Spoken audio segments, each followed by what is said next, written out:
ಇನ್ನು ಬೆಂಗಳೂರಿನಲ್ಲಿ ಹೇಗಾಗಿದೆ ಅನ್ನೋದನ್ನ ನೋಡ್ಬೇಕಲ್ವಾ ಶಬೀರ್? ಯಾಕೆಂದ್ರೆ ರಾಮ ಮಂದಿರ ರಾಷ್ಟ್ರ ಮಂದಿರ, ಸೊ ಅದರ ಏನಂತಾರೆ ಒಲವು ಎಲ್ಲಾ ಕಡೆಗೂ ಕೂಡ ನಮಗೆ ಕಂಡು ಬರ್ತಾ ಇದೆ. ಬೆಂಗಳೂರಲ್ಲೂ ಕೂಡ ಬಹಳ ದೊಡ್ಡ ಪ್ರಮಾಣದಲ್ಲಿ ಸೆಲೆಬ್ರೇಷನ್ ಈಗಾಗಲೇ ಶುರುವಾಗಿದೆ. ಅದಕ್ಕೆ ಸಂಬಂಧಪಟ್ಟಂಗೆ ನಮ್ಮ ಸಹೋದ್ಯೋಗಿ ಒಂದು ರಿಪೋರ್ಟ್ ಕೂಡ ಕೊಟ್ಟಿದ್ದಾರೆ, ಅದು ಏನು ಅಂತ ನೋಡ್ಕೊಂಬ. ಅಯೋಧ್ಯೆಯಲ್ಲಿ ಶ್ರೀರಾಮನ ಪ್ರಾಣ ಪ್ರತಿಷ್ಠಾಪನೆಗೆ ಇನ್ನೇನು ಕ್ಷಣಗಣನೆ ಶುರುವಾಗಿದೆ. ಈ ನಿಟ್ಟಿನಲ್ಲಿ ಬೆಂಗಳೂರಿನಲ್ಲೂ ಕೂಡ ಹಲವು ರೀತಿಯಾಗಿ ಅದ್ಧೂರಿಯಾಗಿ ವಿಶೇಷವಾಗಿ ಪೂಜೆಗಳನ್ನು ಮಾಡೋದಕ್ಕೆ ಈಗಾಗಲೇ ಸಿದ್ಧತೆಗಳನ್ನು ಮಾಡಿಕೊಳ್ಳಲಾಗ್ತಾ ಇದೆ. ಜೊತೆಗೆ ಗಮನಿಸಬಹುದು, ಬೆಂಗಳೂರಿನ ಬೀದಿಗಳಲ್ಲಿ ಜೊತೆಗೆ ಪ್ರಮುಖವಾದಂಥ ಸಿಗ್ನಲ್ಗಳೇನಿದ್ದಾವೆ, ಪ್ರಮುಖವಾದಂಥ ಸರ್ಕಲ್ಗಳೇನಿದ್ದಾವೆ, ಅಲ್ಲೆಲ್ಲವೂ ಕೂಡ ಶ್ರೀರಾಮನ ಬೃಹತ್ ಕಟೌಟ್ಗಳನ್ನು ಈಗಾಗಲೇ ಭಕ್ತಾದಿಗಳು ನಿಲ್ಲಿಸಿದ್ದಾರೆ. ಅಂದರೆ ಸಂಭ್ರಮಾಚರಣೆಯನ್ನು ಮಾಡೋದಕ್ಕೆ, ಅಂದರೆ ಅವತ್ತು ಏನು ರಾಮೋತ್ಸವ ಇದೆ, ಆ ರಾಮೋತ್ಸವವನ್ನು ಸಿಲಿಕಾನ್ ಸಿಟಿಯಲ್ಲೂ ಕೂಡ ದೊಡ್ಡ ಮಟ್ಟದಲ್ಲಿ ಆಚರಣೆ ಮಾಡೋದಕ್ಕೆ ಸಿಲಿಕಾನ್ ಸಿಟಿಯ ಮಂದಿ ಕೂಡ ಉತ್ಸುಕವಾಗಿ ಕಾಯ್ತಾ ಇದ್ದಾರೆ. ನಾನೀಗ ಇರುವಂಥದ್ದು ಏನು ಟೋಲ್ಗೇಟ್, ಮಾಗಡಿ ರಸ್ತೆಯ ಟೋಲ್ಗೇಟ್ ಬಳಿ ಇದ್ದೇನೆ.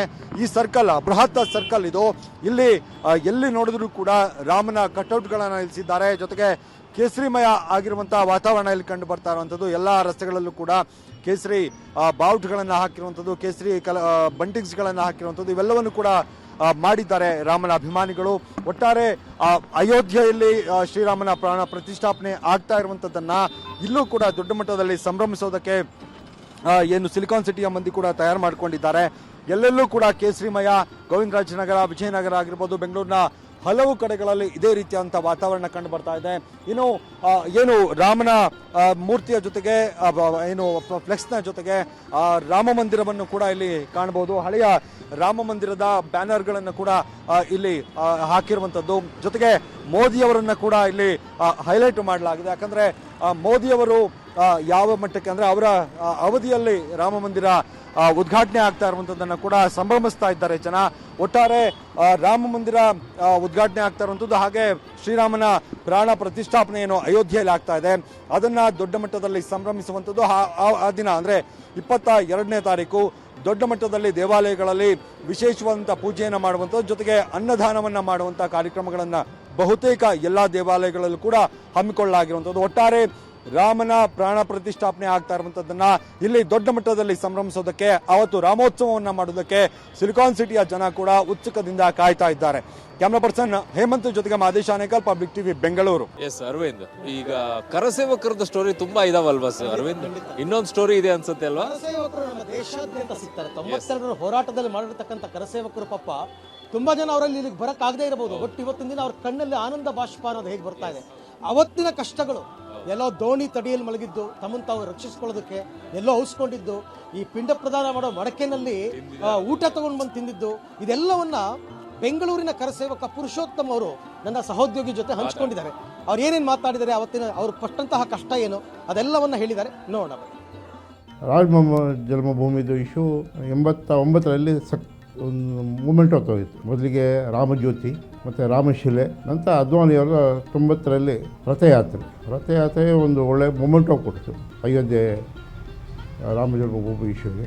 ನಾನು ಕೂಡ ಅದರಲ್ಲಿ ಪಾರ್ಟಿಸಿಪೇಟ್ ಮಾಡಿದ್ದೆ. ಆ ರಥಯಾತ್ರೆಯಲ್ಲಿ ನಾನು ಬಹುಶಃ ನಾಗ್ಪುರವರೆಗೂ ಹೋಗಿದೆ ಅನಿಸುತ್ತೆ. ನಾಗ್ಪುರದಲ್ಲಿ ಮತ್ತು ನಮ್ಮನ್ನು ತಡೆದು ಅದೆಲ್ಲ ಫುಲ್ಲು ಡಿಸ್ಟರ್ಬ್ ಆಯಿತು, ಪೂರ್ತಿ ಡಿಸ್ಟರ್ಬ್ ಆಯಿತು ಅದು ರಥಯಾತ್ರೆ. ಅದ್ವಾನಿ ರಥಯಾತ್ರೆ ಮುಂದುವರಿತು. ನಾವು ಹಿಂದೆ ಇದ್ದವರು ಸ್ವಲ್ಪ ಡಿಸ್ಟರ್ಬ್ ಆಗಿ ನಮ್ಮನ್ನೆಲ್ಲ ಪೊಲೀಸ್ನವರೆಲ್ಲ ನಮ್ಮನ್ನು ಅಟ್ಯಾಕ್ ಮಾಡಿ ನಮ್ಮನ್ನು ವಾಪಸ್ಸು ಟ್ರೈನ್ ಹತ್ತಿಸಿ ಬೆಂಗಳೂರಿಗೆ ಕಳಿಸಿದ್ರು. ಲಾಠಿ ಚಾರ್ಜ್ ಎಲ್ಲ ಆಗಿ ಸಾಕಷ್ಟು ಜನ ಕಾರ್ಯಕರ್ತರೆಲ್ಲ ಏಟಾಗಿ ನಾವು ವಾಪಸ್ ಬೆಂಗಳೂರಿಗೆ ಬಂದ್ವಿ. ಅದಾದ ನಂತರ 1990ನಲ್ಲಿ ನಾವು ಇನ್ನೊಮ್ಮೆ ಬೆಂಗಳೂರಿಂದ ಸುಮಾರು ಜನ, ಒಂದು 300-400 ಜನ ಕಾರ್ಯಕರ್ತರು ಒಟ್ಟಿಗೆ ಅಯೋಧ್ಯೆಗೆ ಹೊರಟ್ವಿ.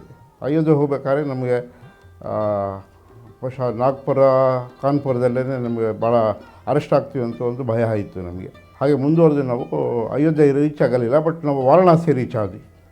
ವಾರಣಾಸಿ ರೀಚ್ ಆದರೆ ಅಲ್ಲಿ ಒಂದು ಪರಿಸ್ಥಿತಿ ಭಾಳ ಸೀರಿಯಸ್ ಆಗಿತ್ತು.